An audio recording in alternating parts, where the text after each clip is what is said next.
আজ আমরা রওনা দিচ্ছি একটা বিশেষ জায়গার দিকে, ধনকর লেক। এই লেকটা ধনকর মনেস্ট্রির উপরের দিকে প্রায় 4200 মিটার উচ্চতায় অবস্থিত। ট্রেকটা খুব দীর্ঘ না হলেও স্টিপ ক্লাইম্ব আর অনেক হাই অল্টিটিউডে। স্থানীয়দের বিশ্বাস, এই লেকের জলে আছে এক আধ্যাত্মিক শক্তি। প্রাচীন বৌদ্ধ সন্ন্যাসীরা এখানেই ধ্যান করতেন। অনেকেই বলেন এই নির্জনতা এক ধরনের শান্তি এনে দেয়, যেটা শব্দে বোঝানো সম্ভব নয়, শুধু অনুভব করা যায়। ধনকর লেক কোনো বড় পর্যটন কেন্দ্র নয়, তাই এখানকার সৌন্দর্য এখনো অপ্রচলিত, নিঃশব্দ আর একদম নির্ভেজাল। চারপাশে পাহাড়, পাথর আর সেই অনন্ত নীল আকাশের মধ্যে সুবিশাল এক লেক।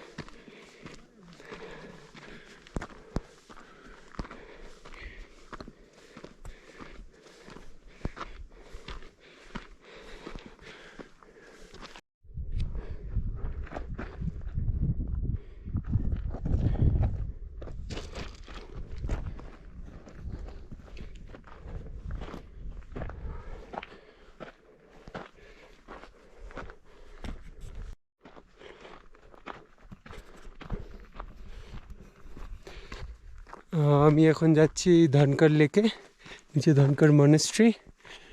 আর এটা ধনকর লেকটা ট্রেক অ্যাকচুয়ালি অ্যারাউন্ড 2-3 কিলোমিটার্স। খুব স্টিপ ক্লাইম্ব সেকশনটা আমি নিজে ভিডিও বানাতে পারিনি, রাস্তাটা ভিডিও বানিয়েছি।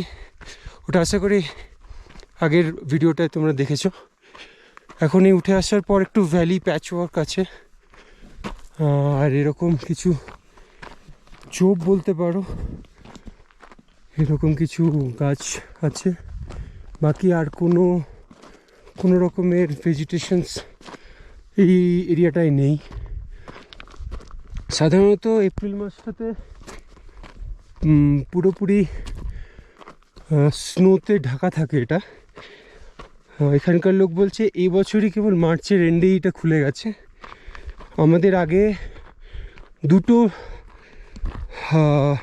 দুজন আসতে পেরেছে, তার মধ্যে একজন বাঙালি, খুব রিসেন্ট নাকি এখান দিয়ে ঘুরে গেছে, মনস্রী তো আমাদের বললো। এরকমই গর্বের বিষয়, আমরা বাঙালি হয়ে উঠতে পারছি। আমি অনেককে দেখছি তারা স্ট্রাগল করছে এবং ওঠার চেষ্টাই করছে না, মানে রাস্তাটা দেখে তারা শুরু করারই চেষ্টা করছে না। বাট খুবই সুন্দর জায়গা। আমি সাজেস্ট করবো কি একটু ধৈর্য ধরে আসুন, টাইম লাগতে পারে। আমার আগেই দুজন গেছে, ওরা হিমাচল থেকে এসছে, ওরা কিন্তু খুব ফাস্ট গেল, আমার সামনে দিয়ে গেল। কিন্তু দেখুন ওদের সাথে তো আমি পারবো না, ওদের সাথে রেস করে আমি পারবো না। আর এটা রেস করার জায়গাও না, নিজের স্পিডে নিজের গতিতে এগোতে হবে, ধীরে ধীরে এগোতে হবে, তাহলে দেখবেন ঠিক পৌঁছে যাবেন। চলুন আগে যাওয়া যাক। এই দেখুন ওপেন ভ্যালিটা কি সুন্দর লাগছে, পুরো 360 ডিগ্রি ওপেন। হ্যাঁ, একটা কথা বলে দিই, আমার যেমন আউটফিটে দেখছেন একটা হ্যাট আছে, যেটা কিনা খুব দরকার আমি বলবো, কারণ এখানে কিন্তু ঠান্ডার সাথে প্রচণ্ড রোদ, সানলাইট, ডিরেক্ট সানলাইট। এই সানলাইটটা এতই ডিরেক্ট যে একটা সানগ্লাস পরাও খুব জরুরি দরকার, নইলে কিন্তু চোখ খারাপ হয়ে যেতে পারে। আর ট্যানিংয়ের প্রবলেম তো আছে। তো আমি সাজেস্ট করবো কি ফুল স্লিভ জামা পরুন, বেশি জ্যাকেট পরবেন না। যদি ঠান্ডা লাগে জ্যাকেটটা ক্যারি করে নিন, যে জায়গায় আপনার ঠান্ডা লাগছে সেই জায়গায় জ্যাকেটটা পরুন। বা ট্রেলের সময় বডি তো গরম হয়, জ্যাকেট পরবেন না, তাহলে কিন্তু আরও বেশি অসুবিধা হবে। আর সাথে একটা জলের বোতল নেবেন। আমার এই জলের বোতলটাতে ফ্লাক্স টাইপের, তো আমি আমাদের হোমস্টে থেকে বেরোনোর সময় একটু গরম জল ভরে নিয়েছিলাম, তো এখন সেটা খুব কাজে দিচ্ছে। মাঝে মাঝে দাঁড়িয়ে এক সিপ করে নিন, ওয়েট করুন, শ্বাস নিন প্রাণ খুলে। এত ভালো বাতাস কোথাও পাবেন না। এয়ার থিন হতে পারে কিন্তু একটুও পলিউশন নেই এখানে।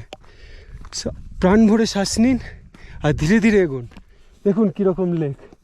এই লেকটা মোটামুটি ফ্রিজই থাকে উইন্টারে, বাট এখন দেখছি কিছুটা অংশ ফ্রিজ আছে, বাকিটা কিন্তু জল হয়ে গেছে। এবার আরও যত মে জুন আসবে ধীরে ধীরে পুরো জলটাই আরও কালার চেঞ্জ করতে শুরু করবে। এই সানলাইটের রিফ্লেকশনে এই লেকগুলোকে দেখতে এত মেসমারাইজ লাগে যে বলে বোঝানো যাবে না। এর জন্য আসতে হবে, একটু কষ্ট করতে হবে।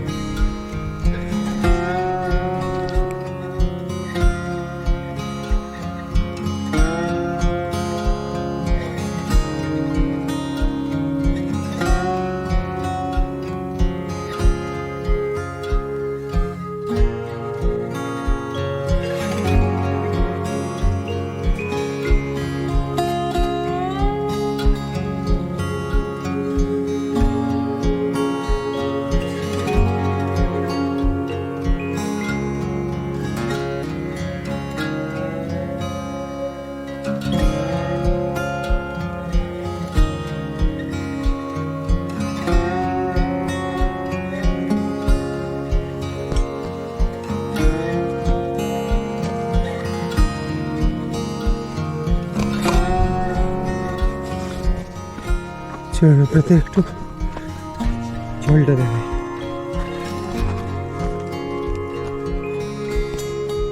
খুবই পাতলা, বন্ধ হয়ে যাচ্ছে।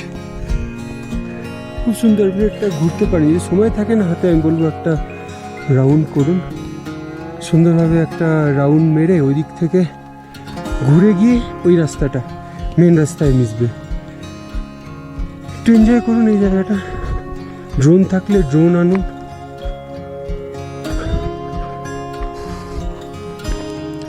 ওড়ান এখানে, খুবই সুন্দর ভিউ আসবে টপ অ্যাঙ্গেল।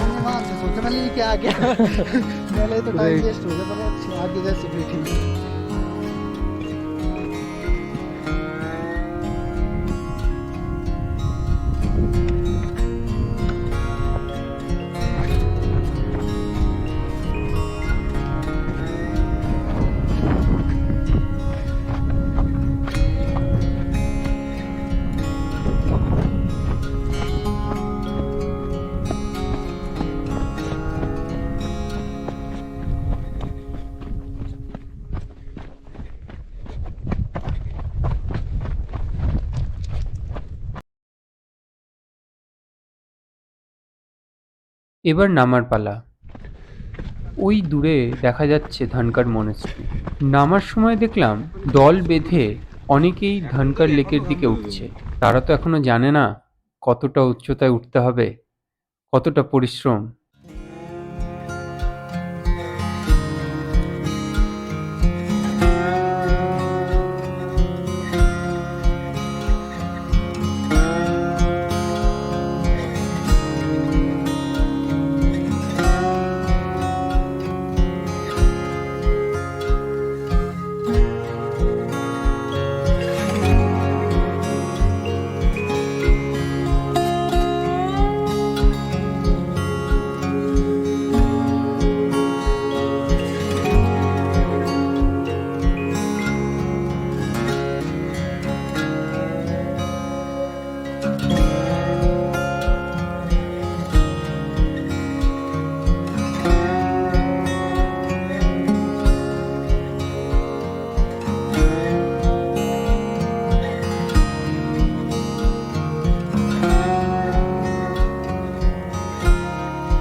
ধানকার থেকে কাজার দূরত্ব খুব একটা বেশি নয়, মোটামুটি 30 কিলোমিটার মতন। পাহাড়ি রাস্তা, তাই 30 কিলোমিটারও অনেকখানি সময়। পথটা কিন্তু অসাধারণ। একদিকে স্পিতি নদী, আর এক পাশে ধূসর পাহাড়। গাছগাছালির তো নামগন্ধ নেই, একটা বিরাট শুষ্ক সৌন্দর্য চারিদিকে। শুনেছিলাম এই উপত্যকা নাকি অনেক বছর আগে সমুদ্রের নিচে ছিল। এখনকার এই পাহাড়গুলোতে জীবাশ্ম পর্যন্ত পাওয়া যায়। মানে, সত্যি বলতে আমরা যেখানে হেঁটে চলেছি সেই মাটির নিচে কত বছরের ইতিহাস লুকোনো কে জানে। শেষমেশ আমরা পৌঁছে গেলাম কাজা, স্পিতির একমাত্র টাউন যেটা একদিকে আধুনিকতা দেয়, আবার একই সাথে দেয় পাহাড়ের নির্জনতা। কাজায় ঢুকতেই চোখে পড়ল ছোট ছোট ক্যাফে, দোকান, হোটেল, যেগুলো স্পিতির আর কোথাও নেই। ঝটপট হোটেলে ঢুকে জলযোগ সেরে বেরিয়ে গেলাম কাজার সাইট সিন করতে। এখন গন্তব্য লাংজা গ্রাম, স্পিতির এক অন্যতম বিখ্যাত জায়গা। লাংজা শুধু প্রাকৃতিক সৌন্দর্যের জন্য নয়, এটি বিখ্যাত জীবাশ্ম বা ফসিলসের জন্য। একসময় এই এলাকা ছিল সমুদ্রের নিচে, আর এখানকার মাটির নিচে এখনো পাওয়া যায় হাজার হাজার বছরের পুরনো সামুদ্রিক প্রাণীর চিহ্ন। লোকাল বাচ্চারা একসময় এই ফসিলসই মুড়ে নিয়ে আসতো, আর আপনি এখানে চাইলে কিনতেও পারেন। কিছু ফসিলস এরা মিউজিয়ামেও রেখেছে। এই গ্রামটা একেবারে শান্ত, গুটি কয়েক ঘর আর কিছু স্থানীয় মানুষ। পাহাড়ের মধ্যে যেন এক অনন্য শান্ত পরিবেশ। আরেকটা সব থেকে গুরুত্বপূর্ণ যে ল্যান্ডমার্ক লাংজা গ্রামে দেখা যায় সেটা হচ্ছে বুদ্ধদেবের মূর্তি। পাহাড়ের ঘা ঘেঁষে বসে আছে এই বুদ্ধদেব, পুরো উপত্যকার দিকে তাকিয়ে যেন পাহাড়কেই পাহারা দিচ্ছে।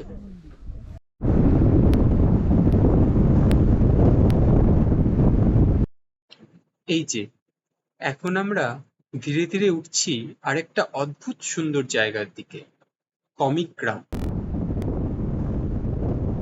হঠাৎ যেন মনে হচ্ছিল চারপাশটা যেন একেবারে চুপ করে গেছে। পাহাড়ের নিঃশব্দতা, রুক্ষতা, কোনো আওয়াজ নেই, শুধু গাড়ির শব্দ আর দুপাশে বরফ। কমিক কিন্তু এমনি এমনি স্পেশাল না, এটা পৃথিবীর সবচেয়ে উচ্চতায় অবস্থিত গ্রামগুলোর মধ্যে একটা, যেখানে মানুষ বসবাস করে। উচ্চতা প্রায় 15,000 ফিট। এখানে একটা প্রাচীন মনেস্ট্রি আছে, অনেক পুরনো কিন্তু অসাধারণ।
এখন যাচ্ছি হিকিম গ্রামে। এখানেই আছে বিশ্বের সবচেয়ে উঁচুতে থাকা post office.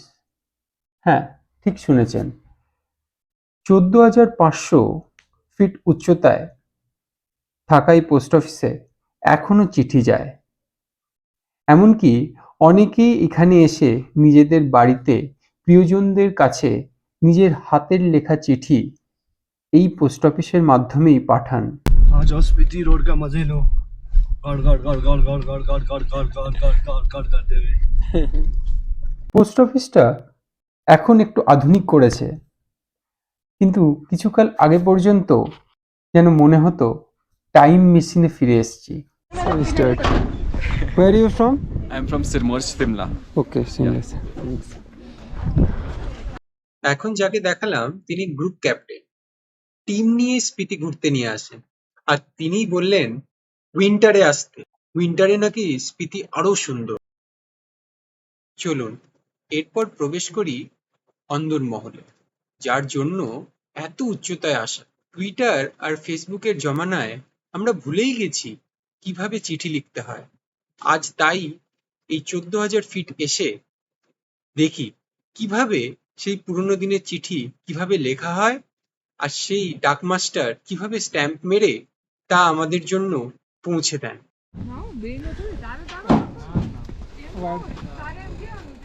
Are you dropping it? Okay, I will take the picture.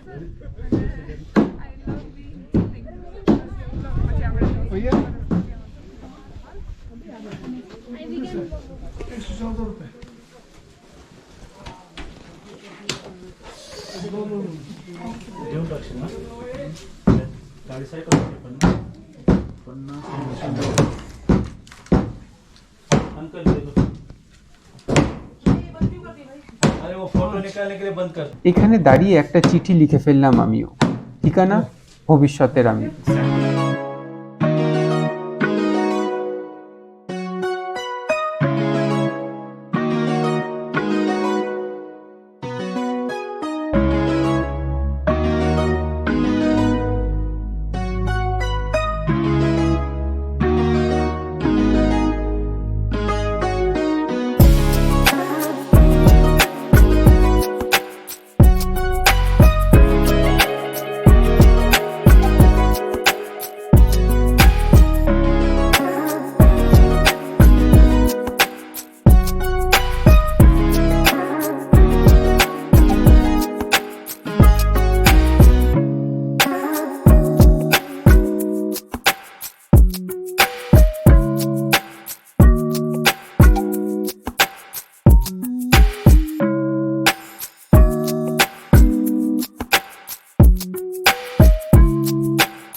এসে পড়েছি আরও এক রোমাঞ্চকর জায়গা, চিচাম ব্রিজ। স্পিতির বুক চিরে তৈরি এই ব্রিজটি এক কথায় শ্বাসরুদ্ধকর। একদিকে পাহাড়, নিচে গভীর খাদ, আর তার উপর দিয়ে একফালি লোহার ব্রিজ। এশিয়ার সর্বোচ্চ সাসপেনশন ব্রিজ, প্রায় ১৩,৫০০ ফিট উচ্চতায় অবস্থিত। এর নিচে যে গিরিখাত তার গভীরতা ১,০০০ ফুটেরও বেশি। টিচাম ব্রিজ থেকে এখন চলেছি কি মনেস্ট্রির দিকে। চড়াই রাস্তা, তাই ধীরে ধীরে গাড়ি উঠছে। মনেস্ট্রির গেট দিয়ে ঢোকার সময় এক অদ্ভুত অনুভূতি হলো। কোথাও যেন একটা শান্ত পরিবেশে চলে এসেছি। প্রার্থনার পতাকাগুলো হাওয়ায় উঠছে আর হালকা বৌদ্ধ সঙ্গীত শোনা যাচ্ছে দূর থেকে। কি মনেস্ট্রি শুধু একটা ধর্মীয় স্থান না, এটা প্রায় ১,০০০ বছরের পুরনো ইতিহাসের সাক্ষী। ১১শ শতাব্দীতে নাকি এই বৌদ্ধ মঠের প্রতিষ্ঠা হয়। এখানে শতাধিক সন্ন্যাসী থাকেন, শেখেন এবং প্রতিদিন প্রার্থনা করেন।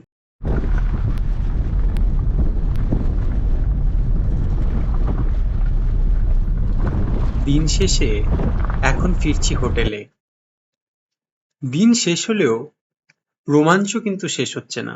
কাজার হোটেলে আজকে স্টার গেজিং এর আয়োজন করে রেখেছে।